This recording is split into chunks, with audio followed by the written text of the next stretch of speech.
All right, and we are live. What's going on, everybody? This is episode 10 of the Gaming Perspective, and welcome and happy Saturday. Is it Saturday? God of War's made me lose track of time. Yes, it's Saturday.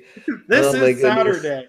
Okay, so today we're going to be talking a little bit about God of War, a couple other topics on the list. But first, I'll introduce my panel, starting with Mr. Ragefire. Sir, how are you doing? Pretty good. How's it going, everybody? Thank you for tuning in to the Gaming Perspective. Glad you're all joining in because we got some great topics to talk about tonight. And if you want to find me, you can find me on Twitter at ragevirus_x or at thelootgaming.com. Absolutely. And introducing my other co-host, Mr. Samuel Tolbert. Hey, everybody. I gave up God of War to come talk to you, so you should know how much you mean to me right now, okay? I love y'all. I mean it. Let's get going. Does that mean you're going to be pulling an Anchorman on Tick Podcast tonight? I'm bored. I'm going to play. Bye, guys. These reports cannot be confirmed or verified at this time. We'll have more information as the story develops. All right. I see. And, of course, we can never have a podcast without Mr. Eric Jackson. How are you doing today, sir? Man, I'm doing great. It has been a great weekend. And I know, we're going to get into the God of War talk, but yeah, it's been a giddy feeling. Haven't had this feeling in a long time about a game. So I'm in a very good mood this weekend. Oh yeah. I feel you on that. So we're going to touch on just a little bit of sad news to kick off.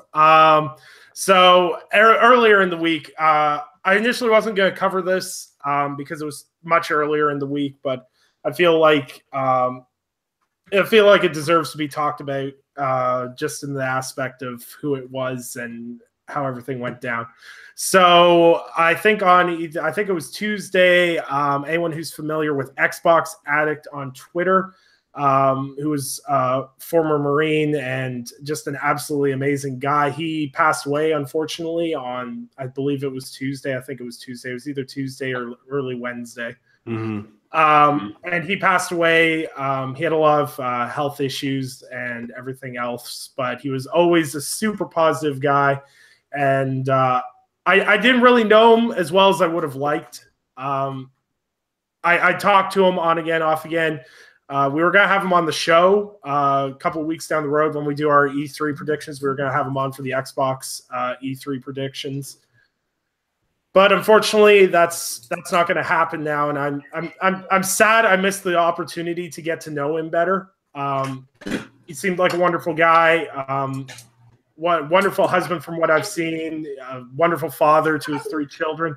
So it's really sad to see what happened. And if anyone is interested, in the description of this stream, the GoFundMe account for his family and everything else is in the description of this video. So if you can spare $1, $5, whatever you can spare, just help his family get through that and deal with other costs that may come up and everything else that way.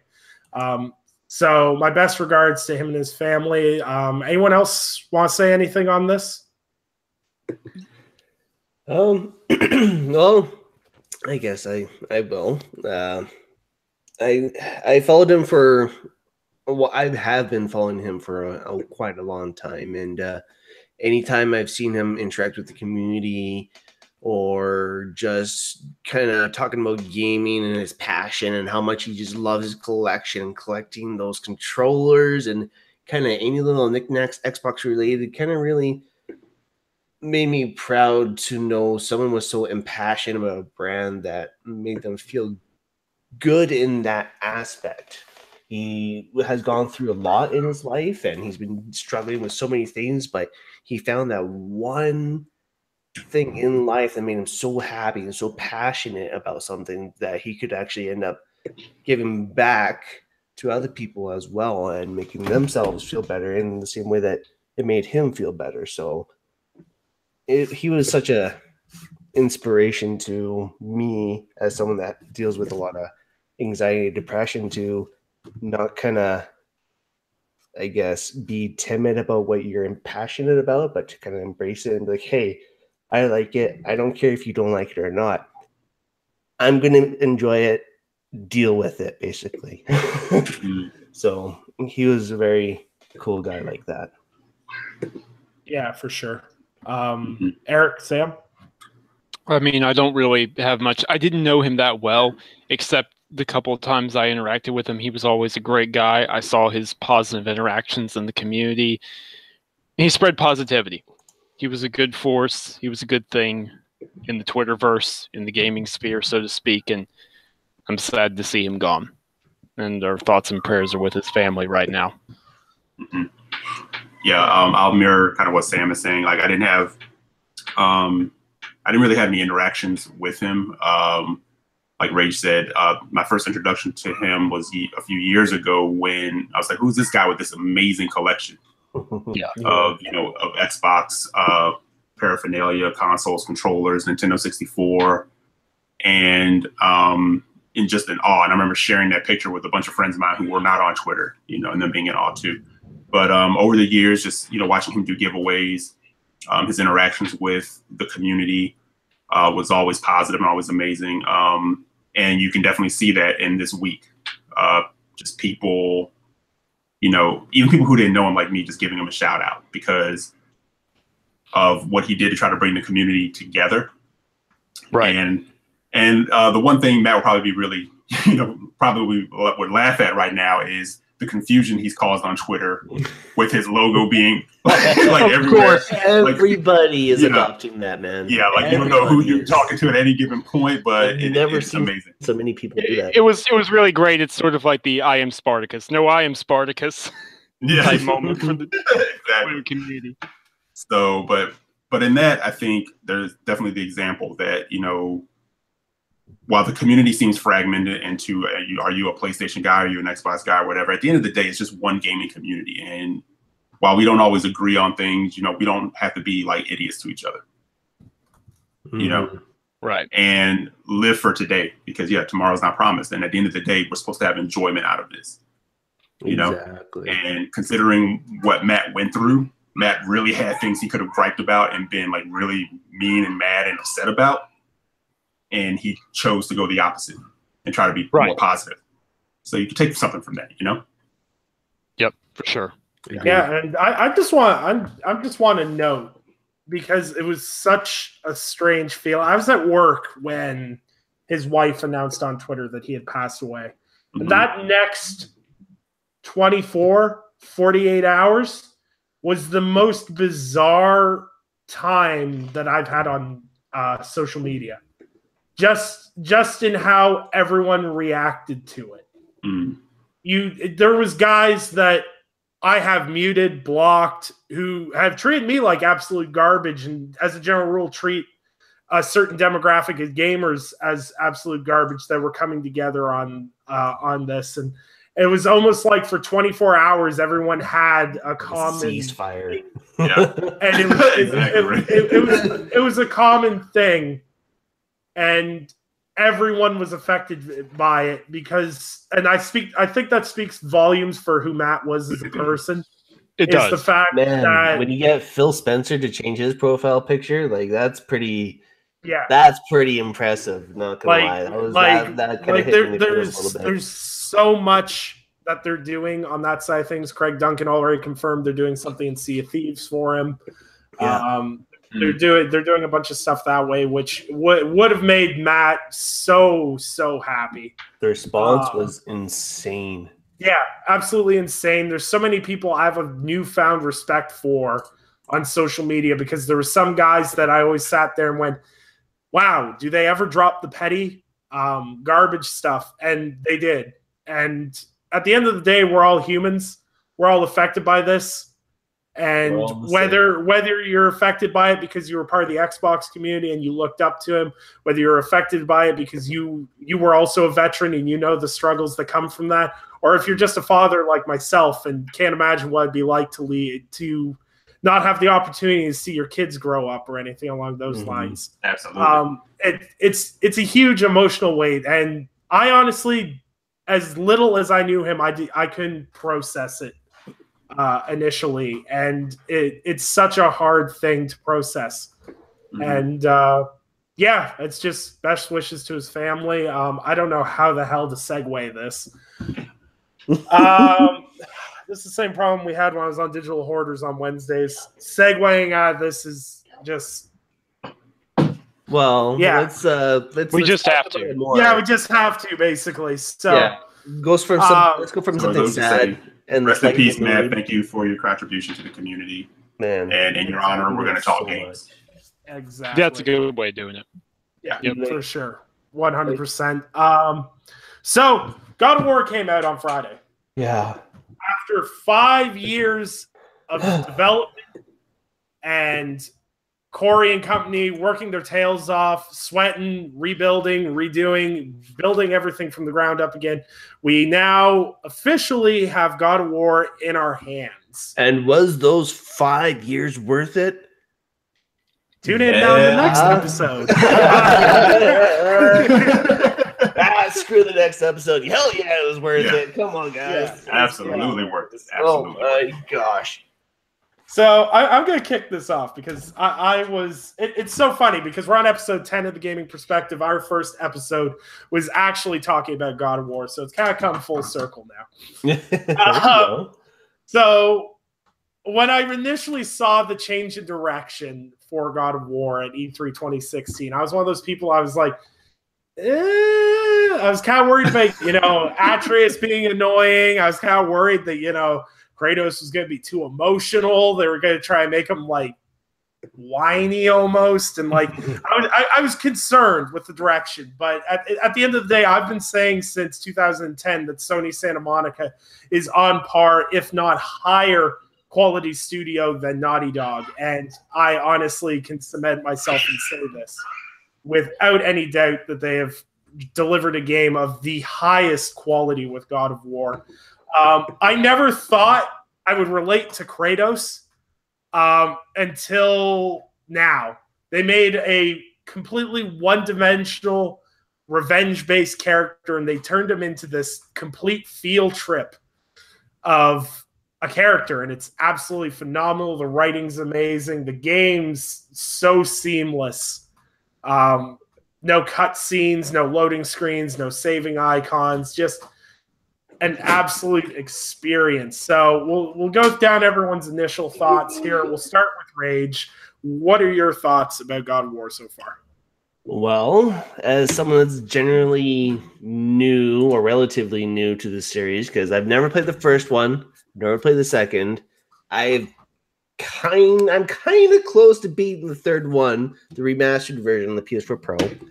But this one, I will definitely say this is my first full official dive into, I guess, not a rebooted version of the series, but an extension to it into another version of mythology. I absolutely love it. I think they kind of got me in the weak point, though, because I have a soft spot for Norse mythology. It is my absolute favorite next to Egyptian mythology. So this was right up my alley. It was awesome. So earlier on, when they announced God of War, and when they finally showed some, gameplay and in-game footage, I was like, oh, you know what? It all looks like cinematic. Why is it? Oh, I don't see any gameplay footage. Now I understand why. Because the whole freaking game is cinematic. Like, you can't get out of it. Right. There's no, my biggest takeaway, as I've been telling lots of people, is there's no transitions. There's no loading scenes. There's no waiting for the story for what's going to happen. You're not stopping playing. It's a continuous story from start to end. And I feel like that was a major point or objective for the creation of God of War, is to give them a full story experience without kind of gaps in between or like pauses, so to speak. Mm-hmm. I'm taken aback as to how they achieved it. I don't know how. Yeah. The PS4 Pro can only do so much. Engineering can only do so much, but they were able to combine insane graphics with good gameplay with this transition story feeling that really kind of gets you in the almost family feeling where you're, how can I say this? It's difficult to say. Like the parenting aspect, I guess. Mhm. It's very relating, and I don't know. There's just so many aspects that really kind of gets me excited about it and really wants me to just continuing to play and just not stop. I just absolutely love it. Yeah, it's one of those things when you're not playing, you want to be playing. Oh man, I worked 6.5 hours this morning. I started a 5 a.m. shift, and I was like, oh, I can't wait till home to get and just play God of War. When is this over? I want to play God of War. Oh, I'm gonna have my nap. No, I'm gonna play God of War. Screw this. I'm gonna eat. No, I'm gonna play God of War. So true, man. That's so true. I'll sacrifice food to play God of War. I'm sorry, but I will starve myself to enjoy this damn game for as much as I can in a day. We only have so much damn time. The backlog is real, guys. Yeah. Yeah, but I already knew this one was gonna shoot to the top of the backlog. Of course. Oh man. Yeah, backlog is now officially backlog. That's on hold. Everything's on hold. Stuff I was playing yesterday is on hold. No, yeah. Stuff I was playing yesterday is on hold last night or this morning. Eric, why don't you dive in then? Because I feel like you probably have a lot to say too. Yeah, I'm gonna. I do want to touch on what Ray just said, and Sam, you and I talked about this in DM. I don't know how they're doing this one shot without like the load times and especially what this game is producing as far as visuals go. Right. I mean, I would say right now, it's a looker. I mean, it's probably the most gorgeous game I've seen like this generation. It's impressive. And I know we say that a lot about a lot of games that come out, but I think for me right now, I have to think about some other games that I've played, but so far, like it's the front runner. Yeah, I'll just add quickly, like I kind of tested myself playing. I was like, okay, where can I look to try and take, like, if I was going to take a screenshot, where can I look to take as bad of a screenshot as possible? And it wasn't easy. It really isn't easy. It's not. Yeah, because even in the areas where there's like some of the waterfalls, and it's not really foggy. It's just misty because of the water. And it's pretty damn accurate. So no. The other thing I was like intrigued by, I was like, when you die and you come back, usually you're used to having like a long loading screen for a game that's pushing this kind of visual, and it kind of comes right back. You're right back in it, and I'm like, how? Like, what kind of wizardry is this? Yep. Yeah, how did they pull this off? So yeah, so I definitely want to give them props in that avenue. But yeah, as far as I'm a mythology head too. Greek mythology has always been like at the top for me. So when God of War was introduced, I was like, I don't give a damn. I'm playing that game because it looks awesome and is dealing with a subject that I really love. Second, definitely being Norse mythology. I don't know it as well, except for like the key players, the ones that we always hear about. Right. So when they said they were going into this realm, I was like, are you kidding me? Like who came up with that one in the shower? Like, we're gonna bring Kratos back, but guess what? We're not gonna keep him in Greece. We're gonna move him, into Norse mythology, which is just amazing. To be fair, there wasn't really anything left in Greece for him to kill. So pretty much true. They had to move him somewhere. That's the intriguing part, because you think like, what were they gonna do? Because he's I will say though, I made a little bit of connection between two games, between God of War and actually Hellblade, as I noticed a bit of the lore in God of War actually is correct with some of the stories or the lore from the Lord Stones told in Hellblade. Yeah. Yes. And so I really like that, how they took that actual legitimate mythology and turned it into just a playable experience. Yeah, and I would say Hellblade will help you understand some of the things that are being said in this game completely and truly. Maybe in a bit more darker aspect, a much more darker aspect, but yes. Absolutely. But yeah, just from firing the game up and getting into it, it's just like immediately, like you said, I've never connected with Kratos on any level. Like I would even argue in the older games, you kind of forgot what his mission was and what his reason for being so angry was. Like you're reminded later that there was a wife and a daughter who were killed ultimately by his own fault. So the person that he should be mad at is himself.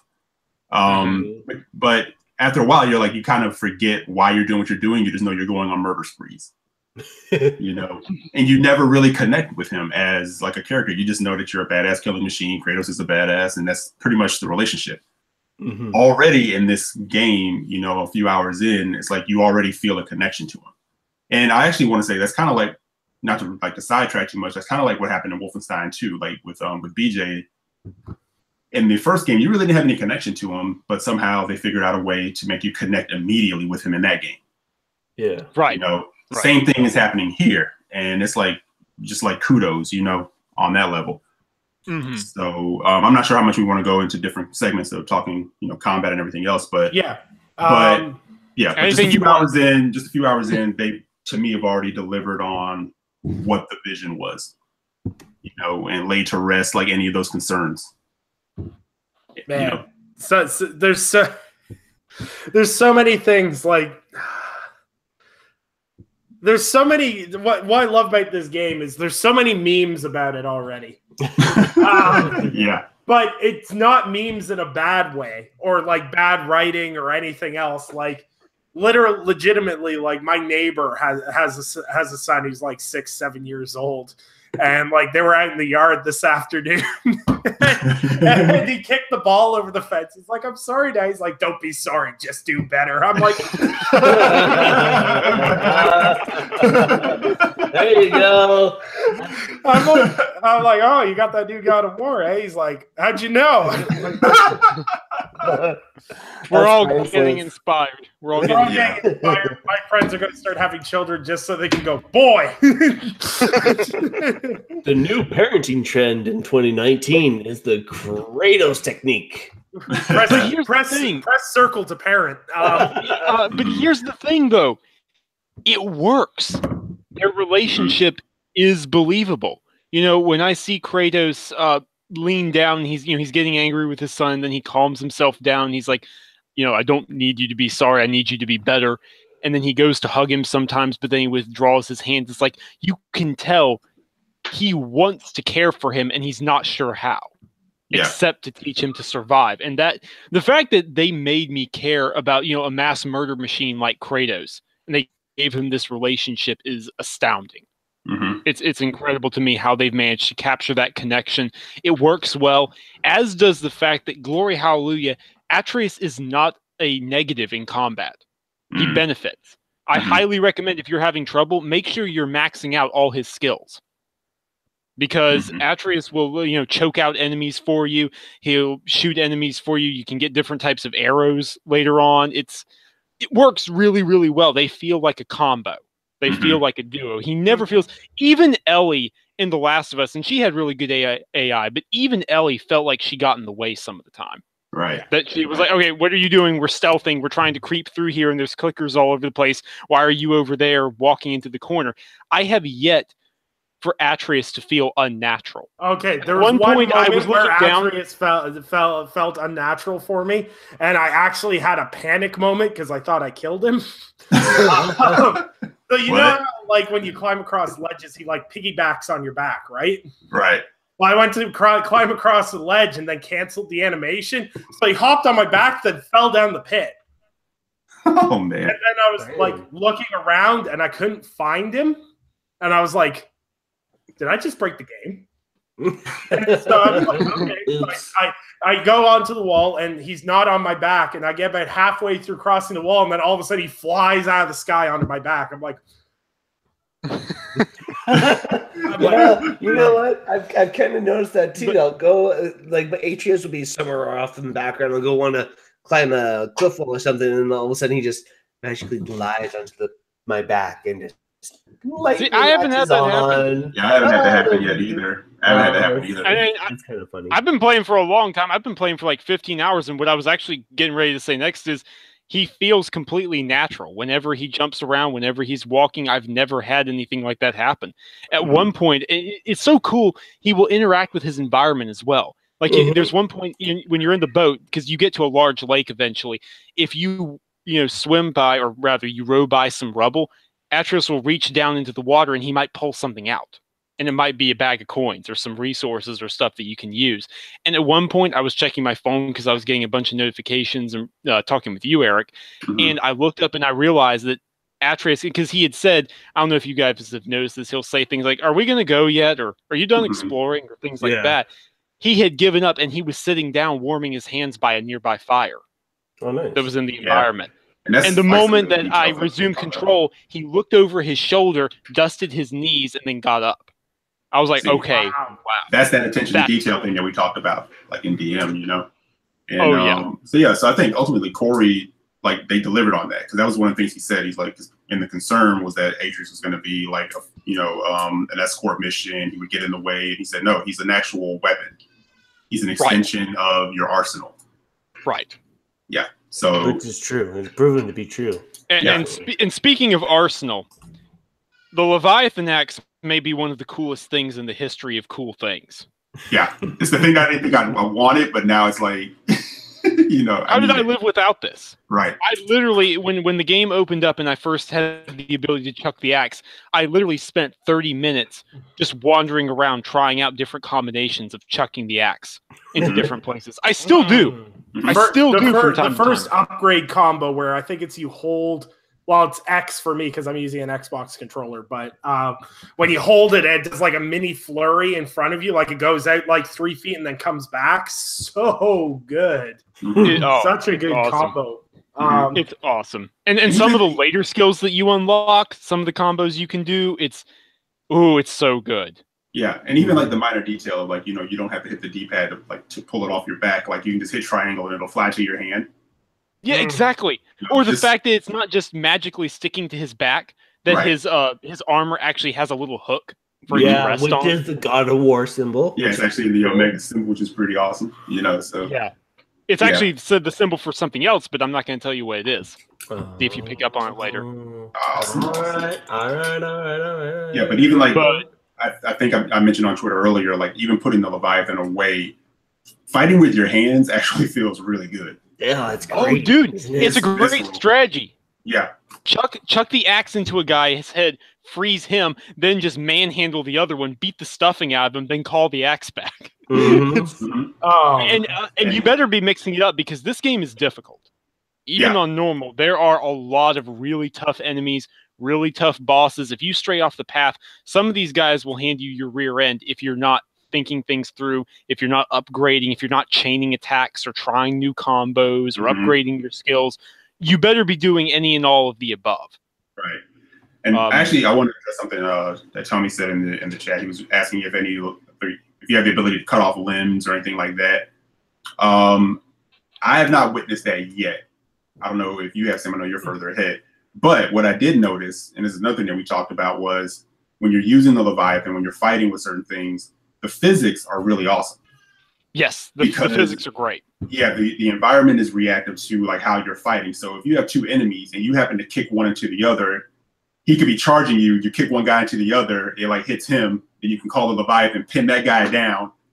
Yes. Handle the one that got knocked down by the guy that you threw into him. Dude, the combos are crazy. You can do some insane stuff here. Or like when you build up the stun meter underneath an enemy, and then Kratos can do his classic grab, and like some of the bigger enemies, you get on top of them and you'll use them as a mount. That's a classic series staple as well. Let's see, there was one other thing, but the axe, the combat, it's perfect. As far as I'm concerned, and I'm way ahead of you guys, it's absolutely phenomenal. Can we talk about the first boss fight here? The stranger? Yes, we can. Yes. Considering it's literally 30 minutes into the game. So, I mean... Hold on. So, I'll put this stamp on because like I already feel the dislike squad growing. This is a spoiler for an hour. And like, if you suck at the game, it's a spoiler for an hour and a half into the game. 40 minutes if you're decent. Or 3 hours if you're sitting there taking screenshots endlessly like I did. So, you guys take that away. I will be right back because children are going insane. So, I will be back in a moment. Take her away, boys. So, Eric, you and I kind of had a running thing before this of talking about how we wanted to see Kratos manhandled for once. Yeah. Right. I thought it was going to happen. I thought there was a good chance of it happening. I didn't expect it happening 30 or 40 minutes into the game. Yeah. It was like I'm going through and I'm like, holy crap! They just delivered on what Sam was talking about. It's like, I mean, it's like we know Kratos is a little older. Mm-hmm. We know that, right? Right. But this particular boss, who we don't really know the identity of, is basically in a lot of ways like punking him in a way. Like, he comes with this very unassuming like posture. Right. And Kratos kind of goes into his, I've always handled, threats, no problem. I'm untouchable. Yeah. And what happened in the next 10, 15 minutes was just the most visceral ass whooping. He doesn't even look like a threat. That's the thing. The guy doesn't look intimidating per se. Right. It's not like he's the hulking man mountain that Kratos is by any stretch of the imagination. But when he said, I think he like cracked his neck and then he said, okay, my turn. And he delivered that first punch. My face just contorted into this incredible grin. Yeah. Like, all right. What it reminded me it's of? About to happen. What it reminded me of? It reminded me of like Brad Pitt in Snatch. He's like this. Yes. Just like, when you just beat him down. That's a classic movie. Classic movie, man. And then just like one shot hit this guy and break this huge guy and break his jaw. Oh, this is gonna be fun. Yeah, and the way that fight combines just unleashed anger and like basically the idea of, okay, this is what it would look like if two demigods just went at it, or two gods just went at it. But the attention to detail combined with that in terms of, one of the guys picks the other up and throws him. He takes out all the trees in his path. Mm-hmm. Or if you chuck the axe and he'll start blitzing to the side to dodge you. And then when they start grappling with each other and the ground just starts to crack underneath everything that they're doing. Anyone who says a Superman game couldn't work, I would like you to go take a look at that fight. Mm-hmm. Yeah. Yeah, there's so many good set piece moments of that, but I didn't feel what I like about this God of War over previous God of Wars, and this is after replaying 3 for the first time in like 8 years, is the boss fight did not feel like a QTE event. No, it did not anymore. It didn't feel like press circle to do something disgusting to this guy. That's not what it was. Yeah. No. Yeah, like that's what I loved about it, because like when you're standing next to the tree trunk and you're like breathing heavy and this guy's sitting there mocking you and you just absolutely baseball bat him with the tree trunk. I'm just like, yes, this is why I play God of War. Right. Like there's so many aspects that what made God of War great in that fight. It was almost like a homage to all the boss fights that you ever did throughout that whole franchise, basically. And it's amazing that the fact that we have a boss fight that's an hour and a half into this game, and it's probably the best boss fight in the entire franchise. It's up there. Right. I'd argue it's up there. I don't know if you disagree, Eric, but I think it makes top 3 or 4. Boy. Yeah, because again, it's an early boss that if you're not on your game can give you that run. Let's face it. If you look at early bosses, especially if you look at God of War 3, the first boss you have is Poseidon, and that boss fight's it's all right, but it's amazing for its scope, like what it's doing. The scope of it's amazing, but it's a QTE fight. Yeah, and for a lot of it. You bring up a good point though, Nick, because every God of War game in the original trilogy, anyways, upped the ante in terms of scale. The first one opened with the Hydra, remember, and then the second one opened with it was the Colossus of Rhodes, I believe, right, Eric? And then the third one was Poseidon. So they kept on upping the ante in terms of scale. Well, if you go look at that Poseidon fight, you can't really up the ante any more than that in terms of the scale. Like it just doesn't work. You can't do it. It's literally mountains fighting mountains. So they upped it in terms of the intensity and the attention to detail. And I'll be honest, I think it works better as a result of it. Yeah. One thing I remember, I think I talked to you, Sam, and Eric about this, is what I wanted with this game is I wanted Kratos to absolutely get his ass kicked in the first 2 hours of the game, so that, you get the idea. He's older. this isn't Greece. And with this fight, because of the stranger, and you find out who the stranger is down the road, he's not a tough god. And Kratos had this much trouble with him. It makes me go, God, what happens when we have to eventually fist fight Odin? Like, how is this going to go? Odin. Thor first. Give him a negative wedgie for all 9 realms. Like, there's so much in that fight, and there was so much that was done right in that fight. Whether you talk about how everything was destructive, like you'd use the shield, he'd go in to punch you, you'd counter it, and then you front kick him, and he goes through 2 trees and a boulder, and then he'd get up and visually dust himself off. It was the small details of that fight, and like, or if he gets around your shield. Yeah, like, he could take a significant portion of your health down. And you know what pissed me off with that boss fight though? You finish that boss fight where you have this jukey guy who could get behind you so much. Then afterwards they're like, "Hey, press down the D-pad to do a 180 turn." I'm like, "You son of a."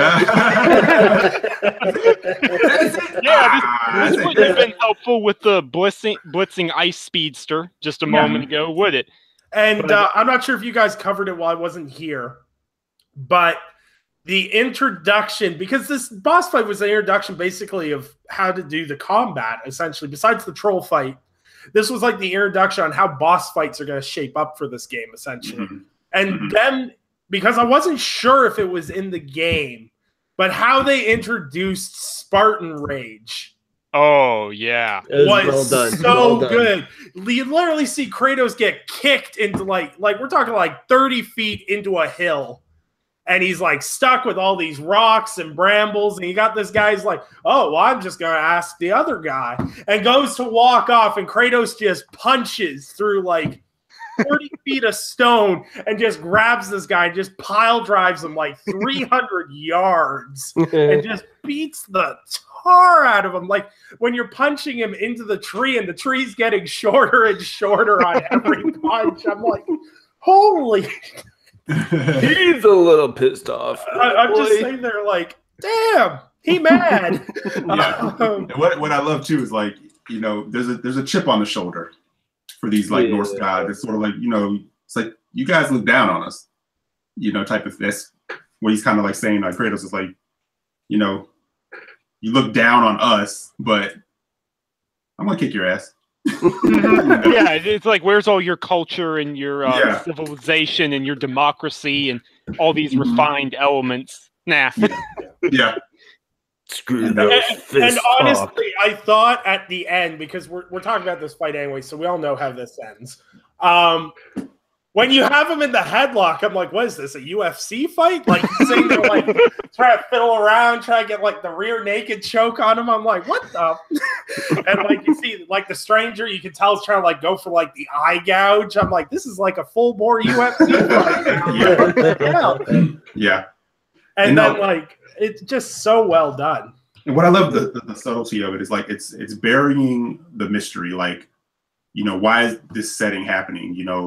We come in on, Kratos dealing with his son and, his wife's burial or whatever. And Kratos you guys probably caught it. It's like when this stranger's at the door, like kind of like trying to coax him into this fight. Kratos kind of looks back at the door like, do I want to take this guy? Should I? Because the old me would have already like thrown this guy through a tree.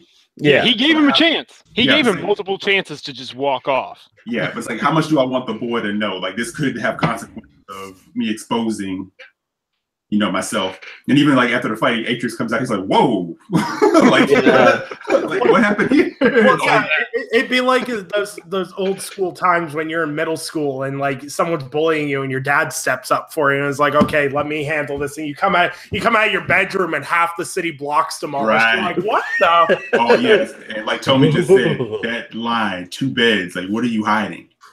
Oh yeah. It was like, let's go. Exactly.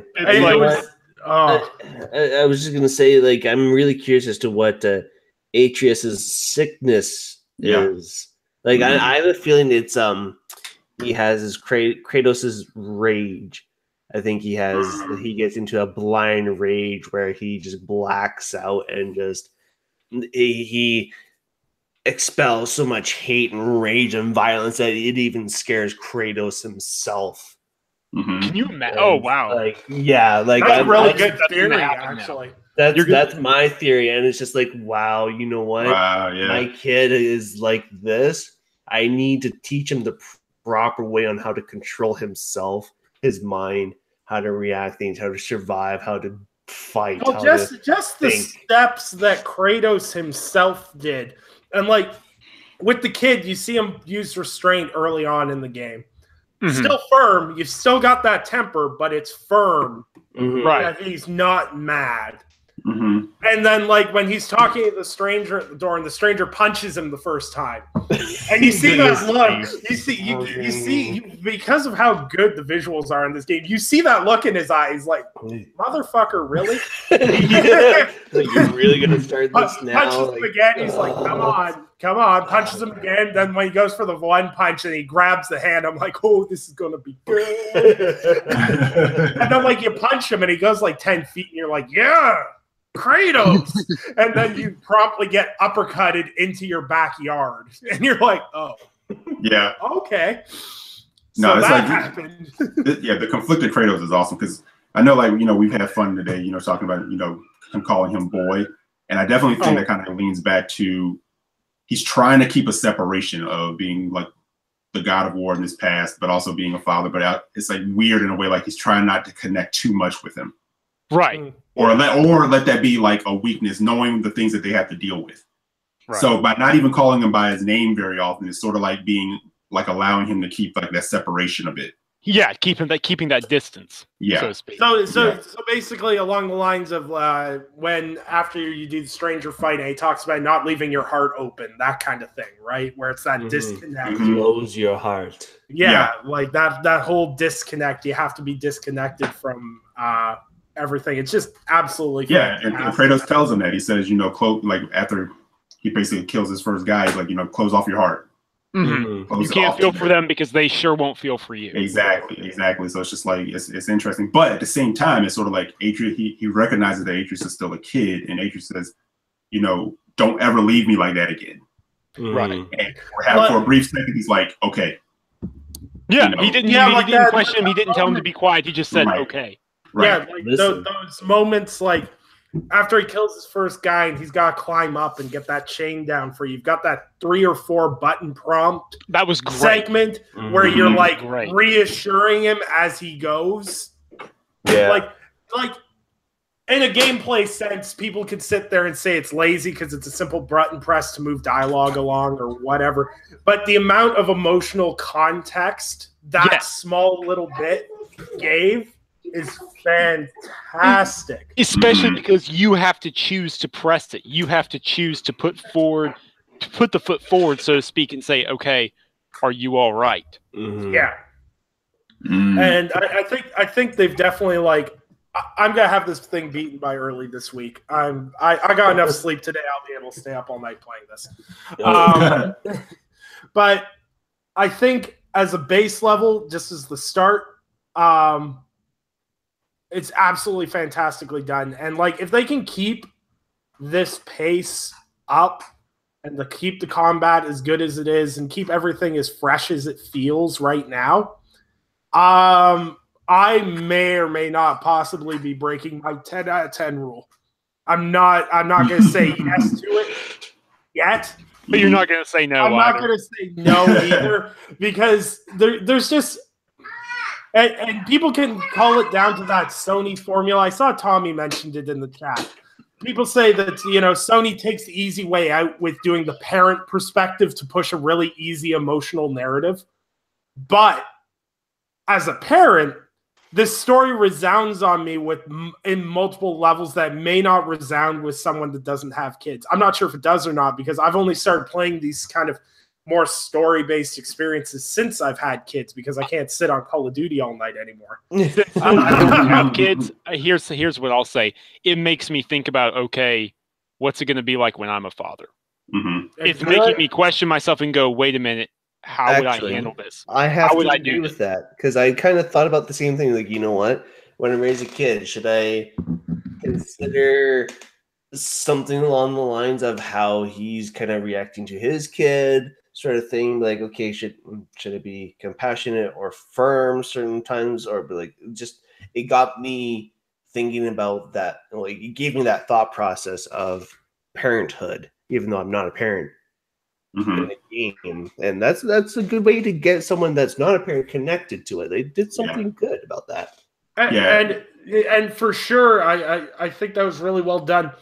And I think the story itself is really well written, because I'm not a person that gets sucked into the like father role stories necessarily, because I found The Last of Us was really okay. I'm gonna get a lot of flack for this. I found The Last of Us was really meh, and I felt like it was they really tried to push the whole Joel lost his kids, so Ellie's now. It just felt really forced. Yeah, that was definitely a big push in that story. And like, I understand where they were going with the story, but the problem for me was with Joel, with how fast they killed his kid in like the first like 30 minutes of the game, it didn't give you an emotional connection. Like, you can kind of get, okay, so you're super grouchy and, you know, antisocial and disconnected because you lost your kid, but there wasn't a buildup of their relationship to make you understand that. I feel like with this,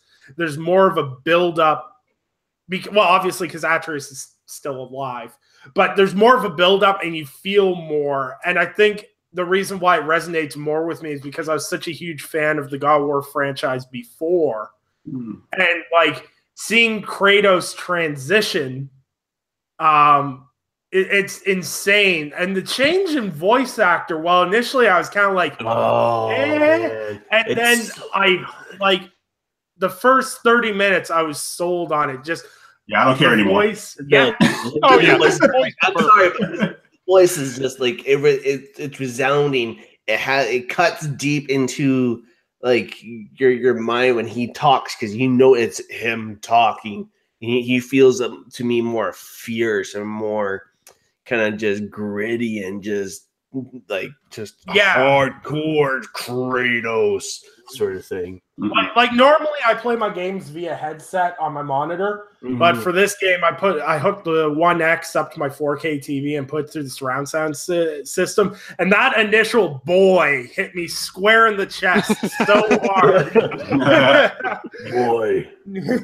Like, and it like, it's something Sony has really excelled at, and Corey did a really good job at. And it was something I loved about Uncharted, Last of Us.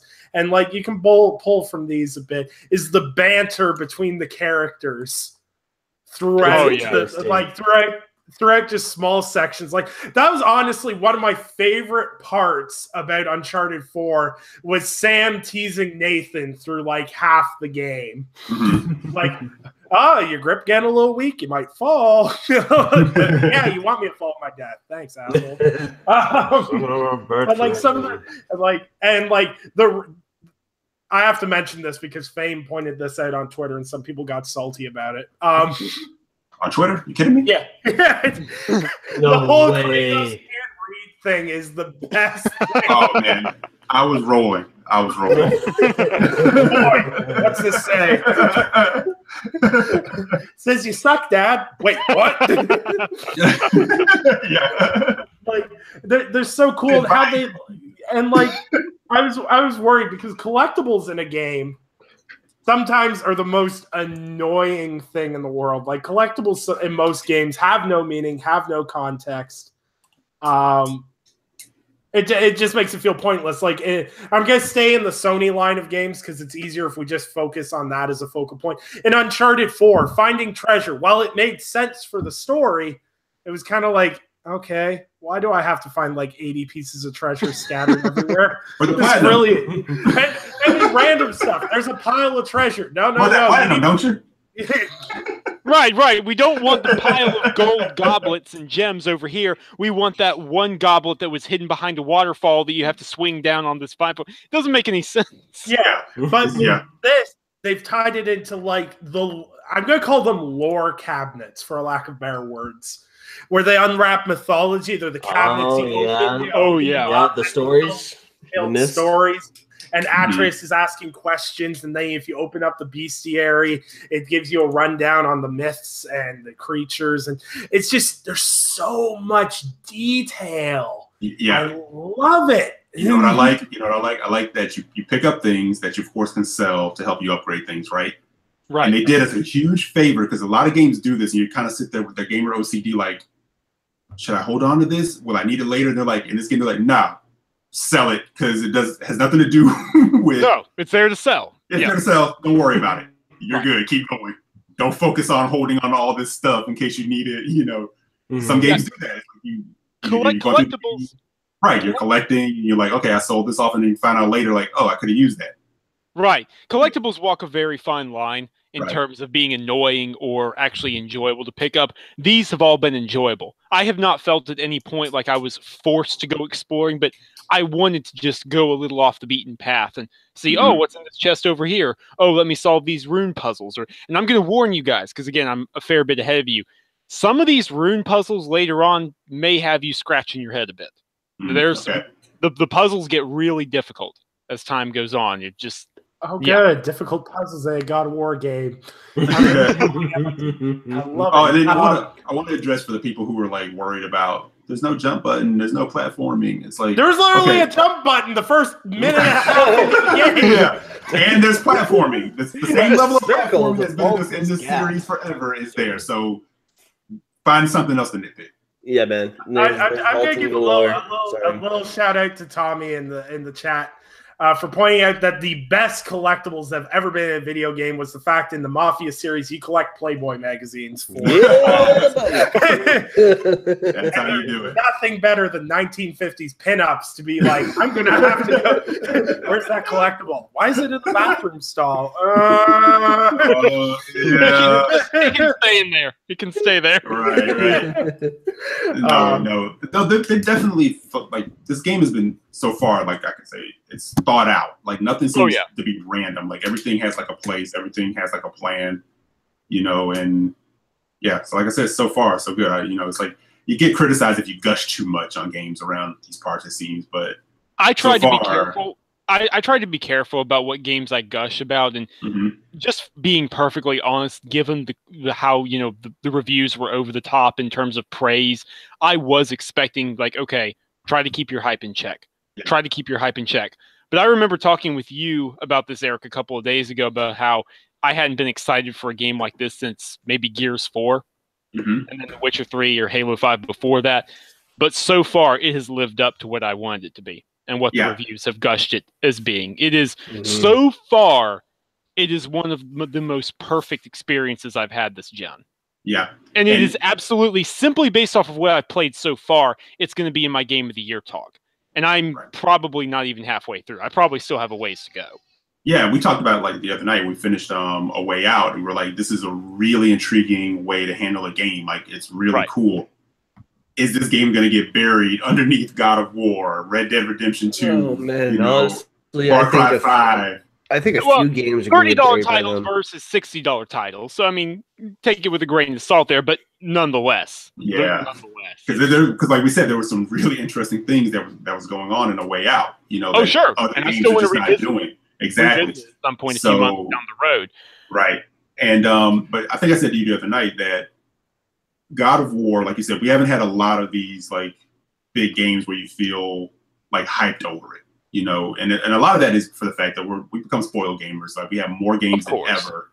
So they're not spread out the way they used to be in the past. And I kind of think I said to you, this feels like the midnight release game that we don't really do anymore.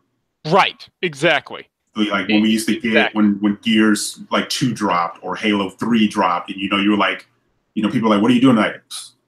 11:30, I'm heading to GameStop. I'm going for the midnight release, and you were out there with people, and talking, and it was a hype around it, and it was like the buzz. That's been this game. Yeah, right. Actually, I'll run into that with a story. There's actually a posting at my work that too many people filed to have April 20th off. You gotta realize I work at a chemical factory, so a lot of us are in our like early to late 20s and early 30s. And they were like, yeah, due to management's overbooking, we had out of the 115 people that were at my work, I think 68 people tried to book April 20th off. And out of that 68, I think like 38 people called in sick.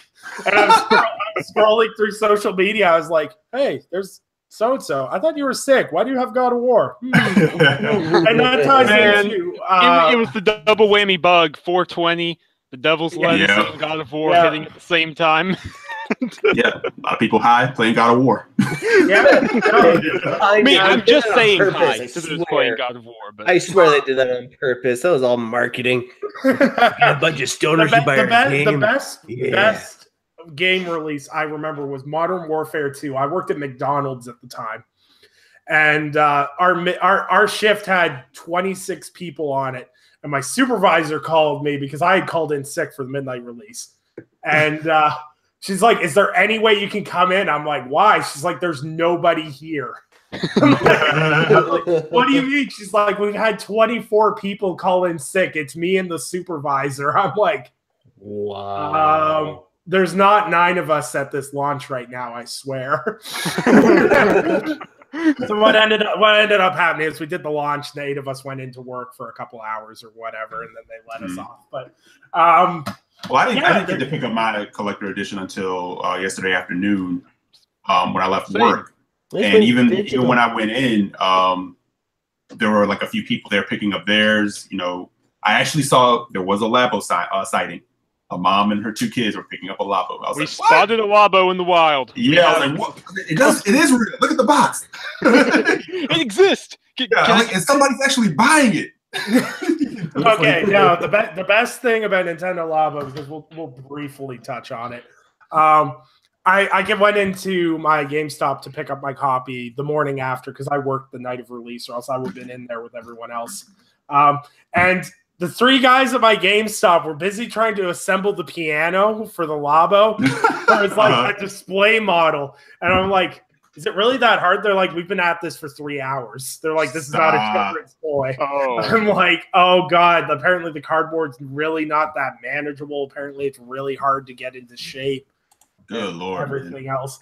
But yeah, no, my friends sent me a video. They were at midnight launch because Labo launched the same day God of War did. And for whatever reason, my GameStop did a launch party for both because there's a crossover market for that. And the God of War line had like 186 people. It was lined out to the parking lot. The Labo line was 3 people. being mocked by the God of War people.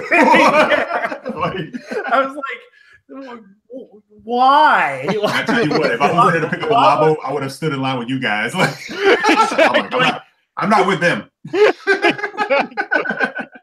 Like, oh no, it's for my kid, I swear. Yeah. It's like this is why when I order stuff I'm embarrassed to buy, I just order it on Amazon. Yeah. I'm here for that guy. I'm here for that guy at War Game too. I swear. Yeah.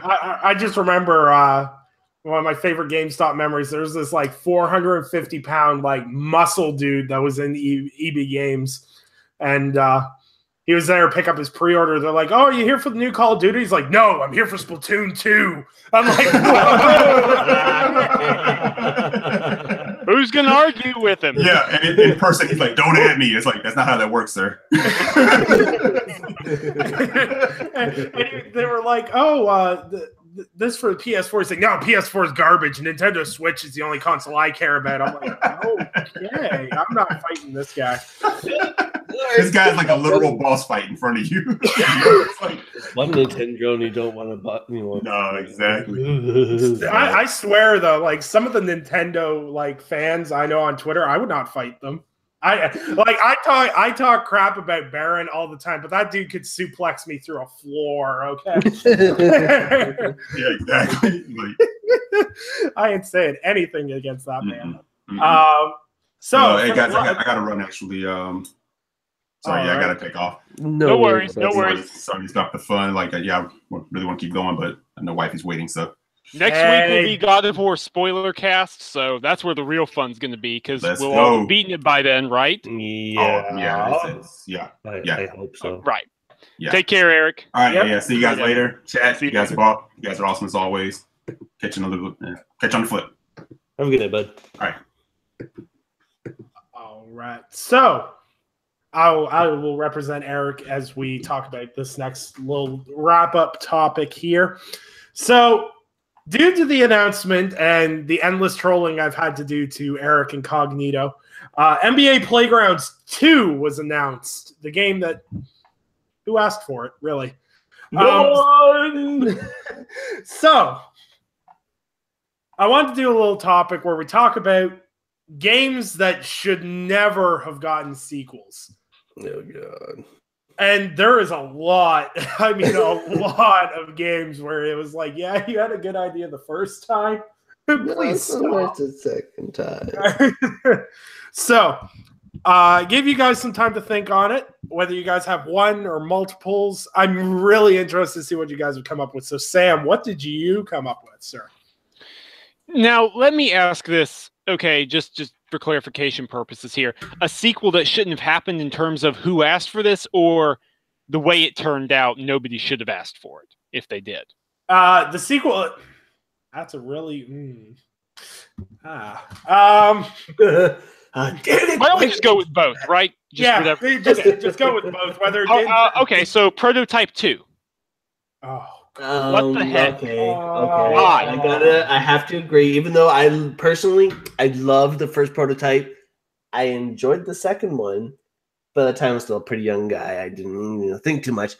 But when I think back at it, I go, that really sucked. Yeah.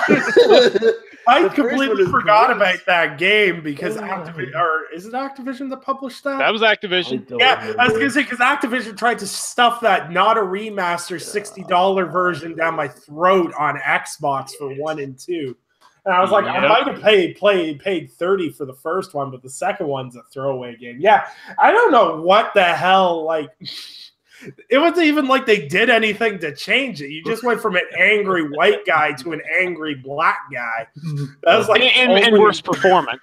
Like it already didn't have great performance, but it got even worse. Yeah. Oh, it was bad. That's a game that if it was picked up by the right studio, that could be an amazing franchise. Could. But it's not. It's not. Sorry. So I'm gonna reference a game for mine. This is the third game in the series, but it should never have happened whatsoever. This is gonna throw it back because this is on the Xbox 360. Army of Two: The Devil's Cartel. Never actually played it. I was actually gonna mention that too because I was thinking back. I was trying really hard, and I know back in the day, me and my best friend, we played a crap load of Army of Two. And I was super excited the second one come out. And we both started playing and we kind of looked at each other probably like an hour into the game. And we just kind of like, this isn't very good. Yikes. It's really not very good. They didn't change much. They didn't add much, but it felt like they took away from the game. I don't know what it was, but it was just straight up garbage. Sorry. Well, see, there's a couple of reasons that Devil's Cartel sucks so much. So you had the two main characters, Salem and Rios, from the first two games that were well written, as well written as a dude bromance game can be written. And it was really good. And then they were like, these characters you guys grew to love? Nope, pitch them out the window. And we're going to give you two bland guys named Alpha and Bravo. Wow. Just wow. And it's basically just going through Mexico, blowing everything up. That's essentially the game. And the other games were essentially that too, but what was so disappointing about that game is that you didn't have the character back and forth with those two that you had with the first two games, which made the game special. As well as the fact that nothing really changed gameplay-wise. So it was like playing the second game with characters you didn't know, with backgrounds you didn't know, and they never did any story building to make you care about those characters at all. Yikes. So you were just like, Okay, It was bad. It was, and then they tried to there was villains that you had to deal with, like bosses that had backgrounds or back history with the main characters, but they never explained it. And you're like, what are you doing? It was so disappointing because Visceral Games was at the top of their game at that point. And it's just an absolute shame that's how it ended up. And that killed the franchise because it underperformed like crazy. just a bit. So, Oh man, I guess for me, my this man's gonna say Persona 5. I know he is. Oh no. Five Nights at Freddy's 2, 3, whatever hell other games. It's made so many versions.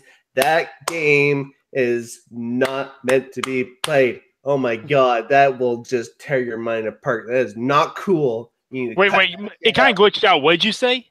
Five Nights at Freddy's. Yeah. The first game's fine. Okay, I understand. You tried something, it worked out well, but you cashed in it on a hard, and you kind of overdid it. But my god, you got to cut that shit up with the bears.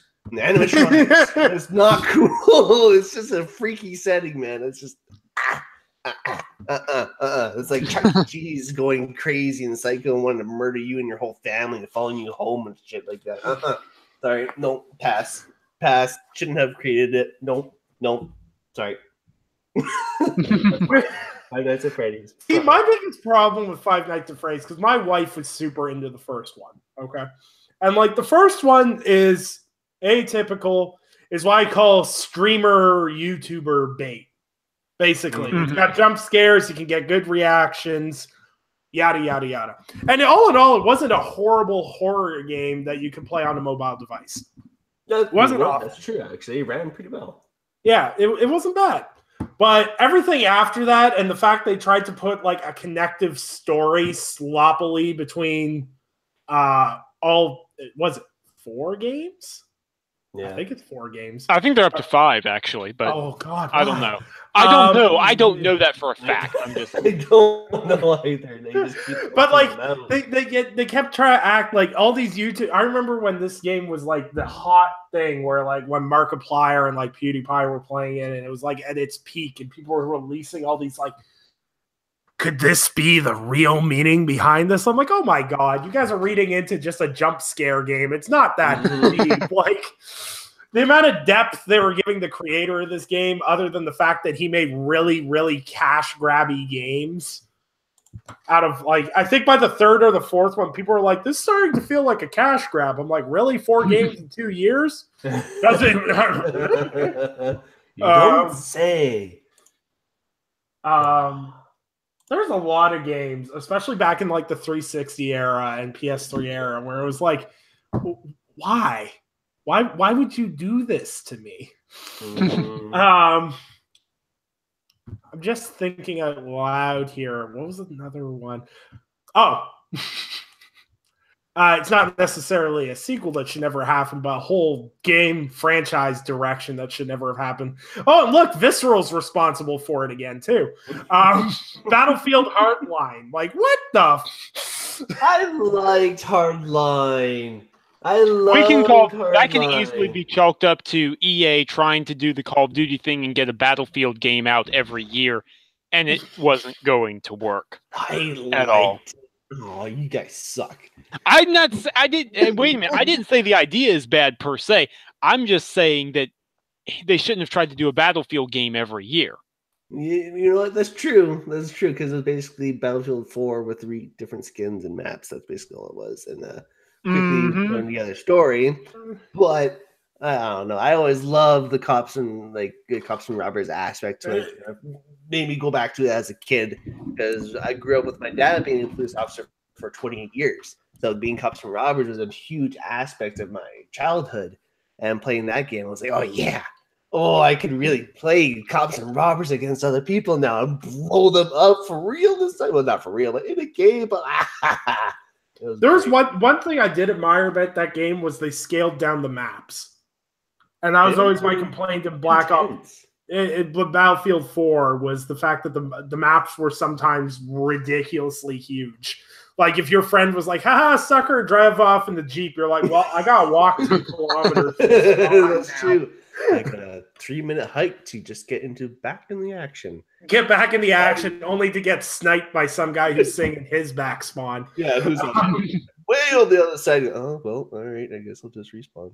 All right. Yeah. Thanks. There's tons of games that can fall into this. God of War Ascension should never have happened. I've never played it. I feel okay with never playing it. I'm trying to throw an edgy one out there, but I don't have my anchor man. I'll throw one out. I'll throw one straight out there. Oh, yeah. Uh-oh's all right. Uncharted 2. Whoa. Yeah, there we go. No. Hear me out, though. It just feels like a rehashed, kind of slightly upgraded version of the original Uncharted. But again, at the same time, it honestly feels like they repeat the same crap with a different story each game. And doesn't feel very creative other than increasing graphical quality. That's not the case at all. Uncharted 2 said that. Look, I have some problems with the Uncharted series. I don't love them to the moon and back like many people do, but Uncharted 2 set the tone for the series, set pieces and the action. And the gunplay was way better. Like,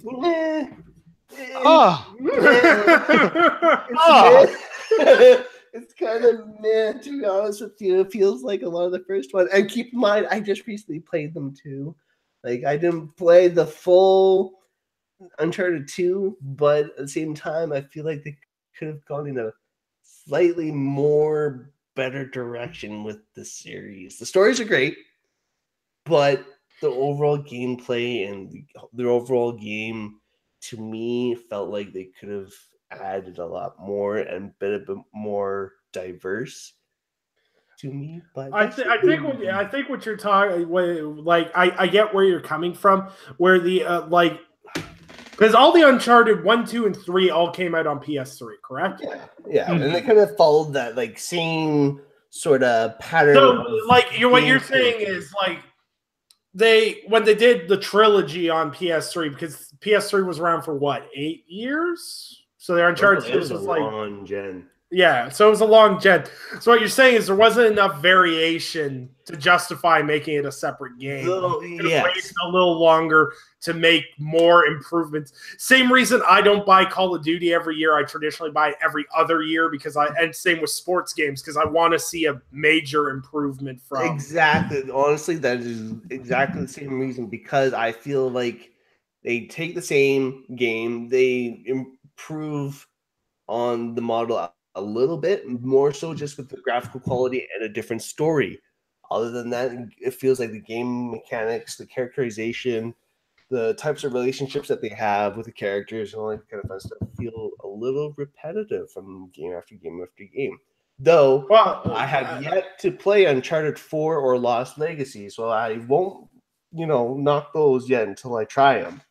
So I'm kind of have my hopes up for the series. But you know what? At least he's not on the blasphemy anchor is that Uncharted 3 is the best Uncharted game. Like, as long as we can all agree that's not a thing, I'm fine with it.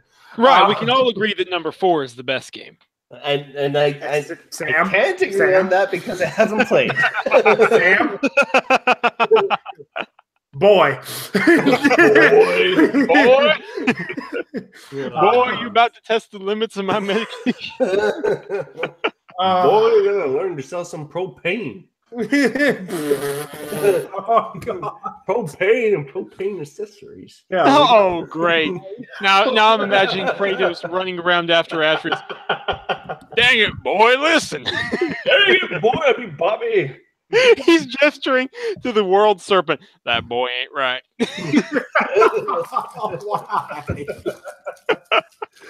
Oh, God. My work here is done. All right. Okay. Well, yeah. I forgot to send Sam a link. They were listing off the worst Spider-Man games, and Ultimate, the one that him and Eric was on that list. And what on earth? What's wrong with them? They're like top 3 worst Spider-Man games. It was like number 3. All of them. What the? What?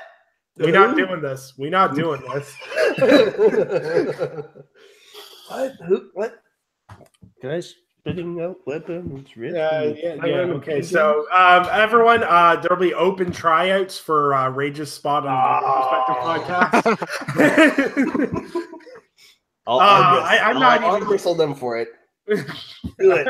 I'm not even gonna lie. When we hit the height point of Spider-Man, Rage is gonna be unbearable. It's gonna be like Anchor when Last of Us 2 starts coming. I'll sit there and think, so how's Spider-Man? And I'll just reply, straight trash. Sorry. Fire, trash. Go away. So I think that about wraps it up. A little bit of a shorter episode today. I got a lot of stuff going on right now. So I wasn't really feeling. I need to move the podcast back because I've got some family stuff after this, and I was gonna cancel the podcast, but it didn't feel right on such short notice to do it. So I apologize if anyone felt who was watching felt I was a little bit off my game or off my vibe. We had a lot of stuff going on this week. Computer breaking, not having access to. Having to use a tablet and everything else. It's just I'm in a very frustrating situation with a lot of things. So just people that follow me for my content, just bear with me this week as I try to find my stride again on everything that way. So just a few housekeeping things. So next week we'll be doing the God of War spoiler cast because hopefully everyone will have the game beat by then. Right. No holds barred. Fair warning. We are no holds barred. I ain't holding back. I'm going to be looking for 2 guests to come on for that one as well. So if you're interested and you've beat God of War, hit me up in DMs. They're open if I follow you. If I don't follow you, just tweet at me and I'll rectify that. So yeah, God of War spoiler cast after that. What's coming the week after that? I've got something in the works. I'm not going to announce it yet until it's set in stone, so that's pretty exciting that way. I think that's about it that way. I'm gonna point this out now. I usually don't point out this. In the description is the PayPal link. If you want to support the channel, support the content, more importantly, support the panel, because anything that's donated through the PayPal link goes to my cast, not myself. And with Sam trying to go to E3, is it next month? Is it seriously? Not next month, but it's the month after that. It's getting close. It's getting real close. It's under it's the end of April. Why do I think it was May? Guys, hit me. Let's just throw it out there. The games that have been releasing recently have been shortening that time gap to E3 because we've been going from good game to waiting a week or two for the next good game. And you know what? That really has been distracting, I think, a lot of people to when E3 is coming. And it's creeping on us real quick. Yeah, for sure. It's definitely it's getting insane, really. Oh man, it's been a good year. I've been saying that for so long now, but I'll keep saying it. It's been a damn good year for games. Yeah, for sure. So yeah, if you want to support the cast, PayPal links in the bottom. I'm going to be trying a different method because everyone knows I do not monetize the actual YouTube channel because I find ads insanely annoying, and copyright strikes are annoying as well. So it is all self-funded by myself. Anything improvements and whatnot through the channel. I may get I think it's called a coffee link. I believe the site's called. It's just a $1 or $2 donation thing. It'll go towards improving the quality of the show. And once again, I always state this whenever I bring this up. None of this is mandatory. You don't have to pay anything. You don't have to support us in any way. It is not mandatory at all. If you feel like you want to, 100% go ahead. I will never, ever lock any content behind a paywall when it comes to this channel, this podcast, or anything I do moving forward.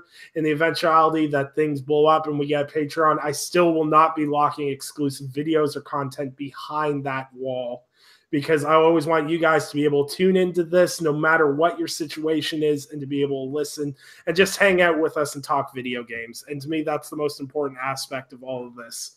So thank you, everyone that stops by on a regular basis. Chief Tommy, Dan Rodriguez, I saw you early in the chat. I saw Brandon Murphy in the chat earlier as well. Shout out to all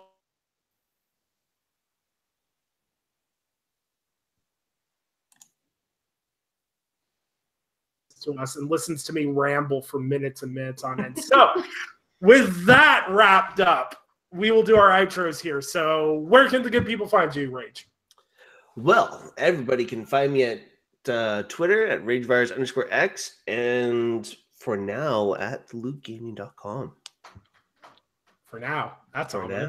I wonder what that means. Some exciting Dun, things dun, in the dun. works. Dun, dun, dun. And Sam, where can the good people find you? You guys can find me on Twitter at Samuel Talbert, and if I'm not on Twitter or playing a game or hanging with my fam, then I'm likely writing some sort of news, reviews, or opinion pieces for TICGN.com. Yeah, for sure. And shout out to your brothers and your mom who sometimes stop by the podcast and hang out. That's insanely awesome. Oh, they're great. Definitely. They're fantastic. Absolutely amazing. I wouldn't be allowed to. I don't want my family to tune in. I'll have to get your wife to tune in sometime then. Oh God, no. She's been on podcasts with me before. It's an experience. I'm Undead3XVI. You can find me on Twitter at Undead3XVI. You can find me on the Inner Circle as Nicholas Downey, writing opinion pieces, news, and just about anything in regards to video games. All the important links are down below. And thank you guys for tuning in to another great episode. And we will see you in episode 11. Thank you guys, and have a wonderful Saturday night.